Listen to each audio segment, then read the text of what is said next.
What's up, Comicbook.com? BD here in the studio at San Diego Comic-Con right now. I'm beyond excited because I'm being joined by somebody I grew up watching. Now I'm seeing you kill it over there at AEW. Chris Jericho is live in the studio with us. Yes, live. Welcome to Comic-Con. How's it going so far? It's been great. It's been super busy, which is good. But this is kind of an amalgamation of all things that I'm into. You know, it's just very much a pop culture situation, and wrestling fans, heavy metal fans, comic book fans, all kind of blend in together. There's a lot of connections between them all. So it's been a lot of fun. Are you able to get out on the floor at all? Do you get to go check anything out, or would it just be? You know, I had a signing for Painmaker, and it's pretty funny because you have like security guys, right? Sure. And they're, you know, everyone moves to the right, so everyone moves to the right. So like I'm walking by, and even if people don't know who you are because the security guards are so loud, I feel like fucking Mick Jagger or something just walking. And then I just watched Ozzy, because Ozzy was here yesterday, and I just watched him. They brought him in on a cart, and I have 3 guys. He had like 8. So that made me feel a little better, because it's like if Ozzy's got 8, then 3 is not so bad. Like, I kind of feel a little bit doing pretty well, like a jerk, you know what I mean? But it's also kind of cool. Like I'm almost like the royal scepter holding, step aside, commoners. So it's been pretty cool. But no, I can't really go walk around because listen, once again, this is my fan base, and it's great. So I got to see a few things, but mostly it's been a lot of press. So I kind of been behind the scenes. So what are you a fan of that's out here? See, that's the thing. I don't know, because I didn't get a chance to see anything. I was asking you before, you know, what interviews you had. But, I mean, to me, once again, I always find that wrestling fans, Kiss fans, and Star Wars fans are all very similar. They hate everything, complain about everything, yet support everything, and watch everything and buy everything. So I'm sure there's all of that elements here at Comic-Con. And once again, I would like to kind of maybe put on like a lucha mask and go walk through and see the previews of, you know, like you said, Black Adam or D&D or whatever's going on. But it's like I said, it's cool to be in the position where people want to talk to you and want to take pictures. You can never complain about that. No, it's a good. That's why we're here. Yeah, exactly. Tomorrow's my day where I'm gonna hit the floor and try to buy a few things to take home with me. Are you a collector? Do you? I'm really not a collector. I never have been. I mean, I'll have a few cool things. Like I think probably I'm a huge Beatles fan, and I actually went in an auction last year after Eddie Van Halen died. They were selling one of the Eddie Van Halen Frankenstein guitars, like the 5150 Kramer guitars. And I thought, well, let me just see how much that will go for in the bidding. And right out of the gate, it was like just ridiculous, like $50,000 first bid. I was like, well, I'm not doing that. And then I saw Paul McCartney autographed Hofner bass, the big, looks like, you know, his famous, looks like a violin. And I got into a little bit of a bidding war on that, and I got it. It wasn't completely crazy. So the stuff like that, like I have a few autographs here and there. Sure. You know, the McCartney autographed guitar is probably my biggest collection. And other than that, I like, you know, a couple like weird horror movie action figures that they put out now. There's a movie called Bloodsucking Freaks, which is one of my favorites. And they actually have a Ralphus doll, which is like this little person, murderer, psycho. And he carries around a bucket of like body parts and eyeballs, and so this little action figure comes complete with bucket of body parts and eyeballs. There you go. So stuff like that I have. But as far as like I have to have every, you know, edition of Power Slave by Iron Maiden, I'm not that type of collector. So when you have these things in the house, how do you display them? I have like I'm in my office to where it's getting too much, and then especially during the pandemic when we were doing Zoom calls and StreamYards and all that stuff. Similar to what you guys have here, I had my background with whatever kind of toys, vinyl LPs, bottles of the bubbly, whatever the hell I had.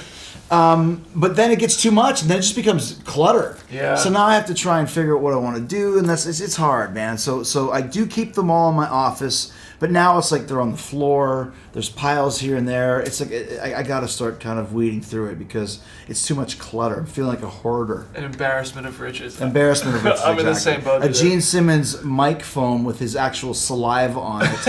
If I ever want to do like a Gene Simmons Jurassic Park, I can start with this mic foam with the saliva on it.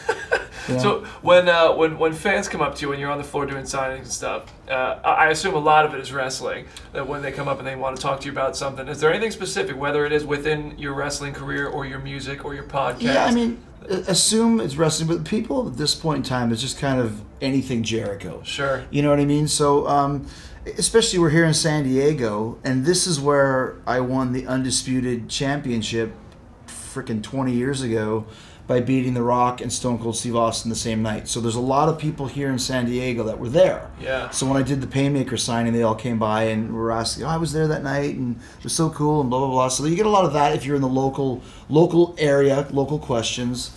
A lot of questions about Painmaker, a lot of questions about the crazy barbed wire match we just had last week, hence the lovely nose bandages. A lot of Fozzy questions. Mm-hmm. I mean, talk is Jericho, the Jericho Cruise. I mean, it's pretty much a cornucopia of Jericho, and questions being asked. That's funny. I didn't even put together San Diego. The last interview I did just before this, I was on the Black Adam. I talked to The Rock here in San Diego. Now you're all together again. It's a very big city for all of us. Dude, I am going to ask you about the nose, because I saw that clip of the chair dropping. Yeah. I mean, in a moment like that in a match, like what do you go? What is the next step? Like, do you?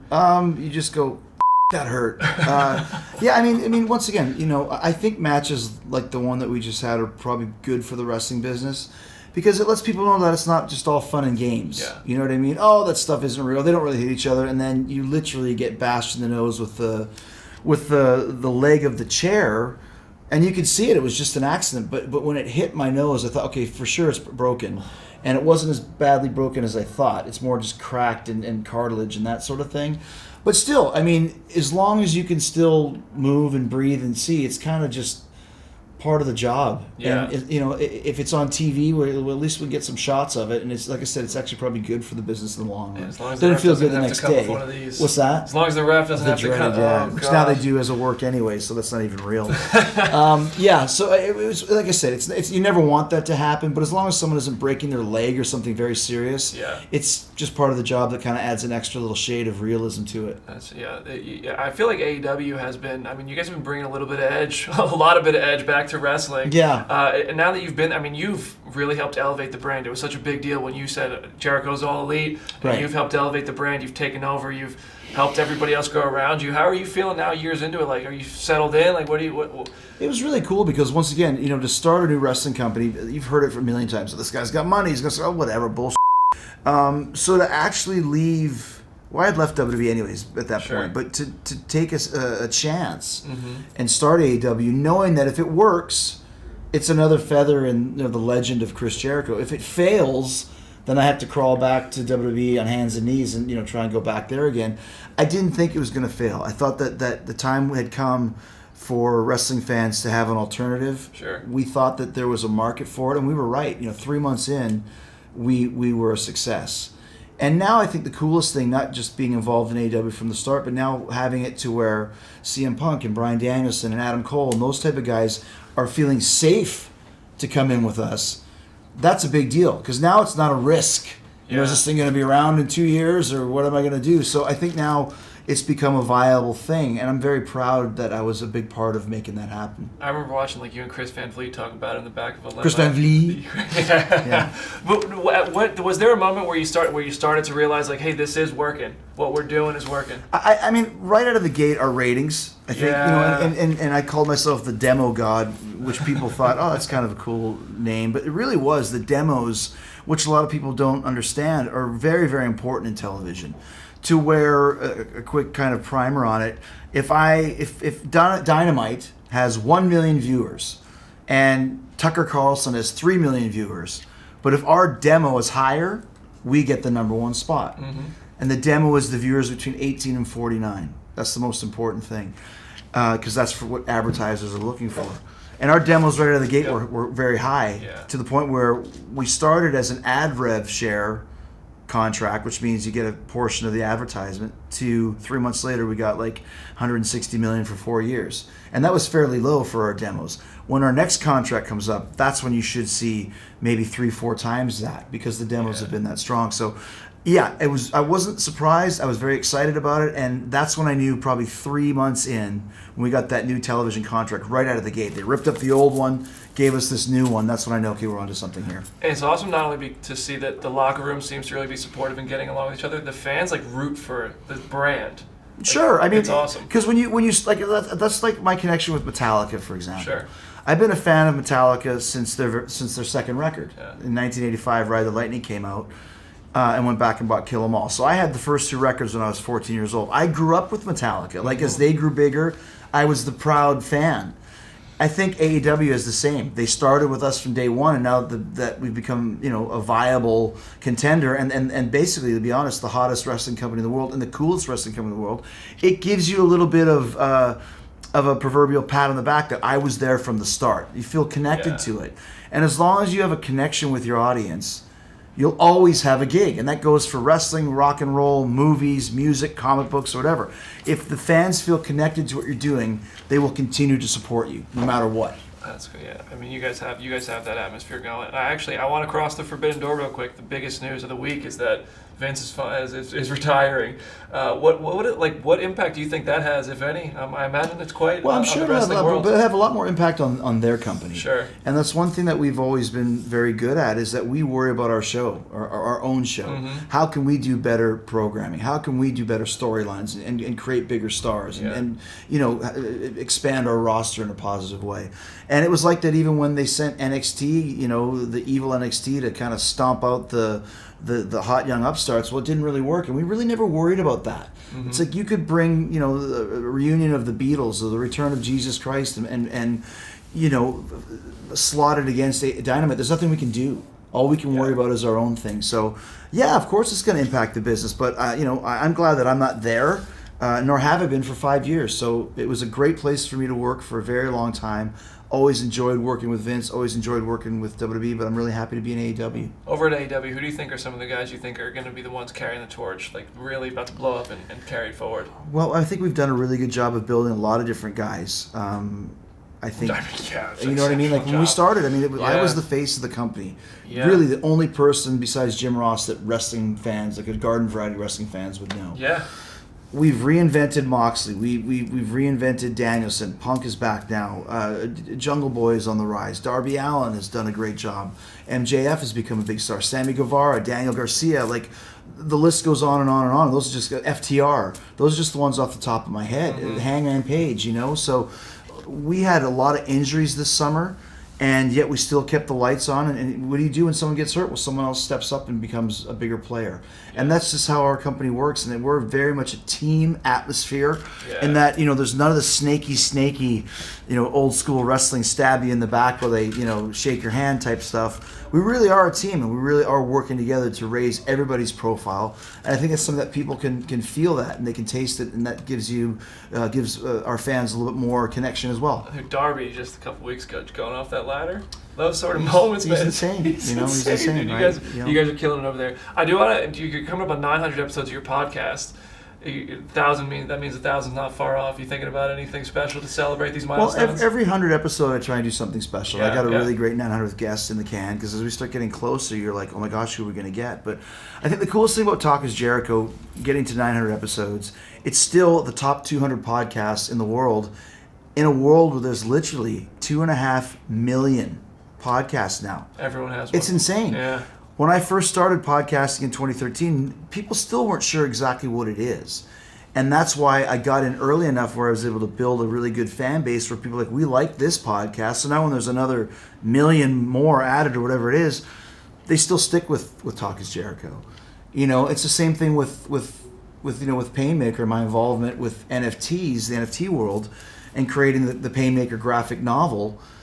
As an NFT, is that a lot of people still don't understand what that is. Oh, it's ridiculous. It doesn't mean anything. But if you're in that community, it is a viable, living, breathing monster. I think it's kind of the same as when, 15 years ago, if you gave me a DVD of the new Black Adam movie, and I go, hey man, in 15 years, these DVDs will be useless. You'd be like, no way. Every single movie you ever want to watch is going to be on your phone, and every song and every book. Yep. No way. And now it's like a DVD. What do I do with a DVD? Someone offered to give me a DVD today. It's like, what do you want me to do with it? Use it as a coaster? I don't even have a DVD player in my house. What am I supposed to do with this thing? It's the same with NFTs, to where getting into it early, the same way I did podcasting, as more and more people become familiar with it, will go, oh, I remember Jericho was talking about NFTs, and they might be more in tune of checking out my NFT work the same way they did my podcast and all these other things that I'm involved with. So I like staying ahead of the curve rather than being behind it. And Talk is Jericho and the Painmaker graphic novel are perfect examples of that. With the Painmaker graphic novel, how is it different when you're creating a graphic novel in a digital way? Yeah, versus it's really cool. Printed? So the Painmaker was a character that I started doing in Japan because I wanted something darker than just Chris Jericho. I felt I could really make my mark of being something a little bit more evil and scary because the Japanese fans buy into it. Yeah. And they're literally scared of characters like that. And I thought, what would a serial killer look like if he was a pro wrestler? And the Painmaker kind of became that. That was the look of it. So I did a movie with Kevin Smith, fast forward, called Kilroy Was Here. It just got released a couple of weeks ago, last week maybe even, as the first ever full-length feature film released as an NFT. Once again, what? Well, Kevin's kind of a pioneer too. He's the first guy to sell a movie at Sundance, except he kind of knows what he's doing. So I got involved with the NFT world after I did Kilroy.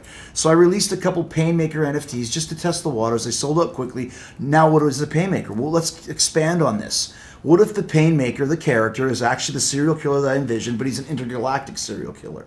And he's reformed himself. And now his mission is to travel the galaxy, killing other serial killers on all these different planets. So it could be, a Chronomicon is one of the characters who's half spider, half scorpion. And he's a serial killer that the Painmaker kills. But here's the problem. The Painmaker still has an urge to kill innocent people. And does from time to time. So he's an anti-hero. That's his flaw. So I thought, listen, how many Superman, Batman, Spider-Man movies can they make? Sooner or later, somebody has to think of something new. Let me try and make this Painmaker a viable character, a viable superhero, and start with a graphic novel. So when you do a graphic novel digitally, we're reading a graphic novel holding in our hand. It's great. Digitally, as you're reading this, it moves and shifts and lives and breathes. The character's breathing. If someone shoots a gun, it shoots. It really is like watching almost like a cartoon, but as a comic book. That's something that's very cool that you can do in this world that you don't ever see. So then you can actually even, what if you almost choose your own adventure back when I was a kid? What if you want the story to go in direction A? Well, then you can choose that and take the article that way. Or there's a lot of different things you can do with it because it's a living, breathing form of art rather than just something that's on a printed page.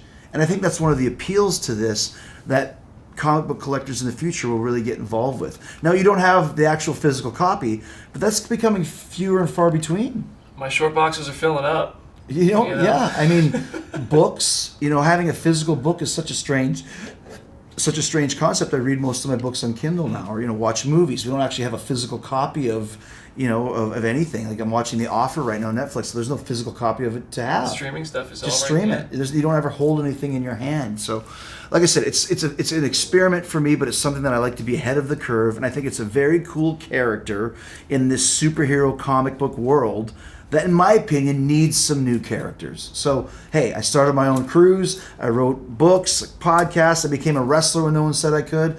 Let me see if I can start my own superhero. This man can't lose. Who's playing? What? I'm not gonna say if. I'm gonna say when the time comes. Who's playing Painmaker? I don't know, man. I'm really into Miles Teller right now.